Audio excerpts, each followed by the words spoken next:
ये topic CBSE का favourite topic है, इससे क्वेश्चन आता ही आता है। एरोबिक एंड एनारोबिक रेस्पिरेशन में सबसे पहला स्टेप हमारा सेम होता है, जिसमें हमारा ग्लूकोज पायरुवेट में कन्वर्ट होता है। ये प्रोसेस हमारी साइटोप्लाज्म में होती है और इस प्रोसेस को हम ग्लाइकोलिसिस बोलते हैं। सबसे पहले आते हैं हम एरोबिक रेस्पिरेशन में, जिसमें हमारा पायरुवेट बन चुका है। अब पायरुवेट से हमारा in presence of oxygen mitochondria में हमारा बनेगा carbon dioxide, water and energy, और इस प्रोसेस को हम क्रेब्स साइकिल बोलते हैं। एनारोबिक रेस्पिरेशन के हमको दो टाइप पढ़ने हैं।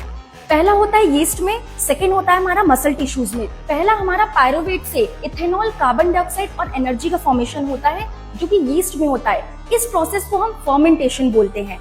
नेक्स्ट पढ़ेंगे जो हमारा मसल टिश्यूज में होता है, उसमें पायरुवेट हमारा लैक्टिक एसिड एंड एनर्जी में फॉर्म होता है in the absence of oxygen. Lactic acid से क्वेश्चन आ चुका है, तो आपको पता होगा कि लैक्टिक एसिड से हमारे मसल क्रैम्प्स आते हैं।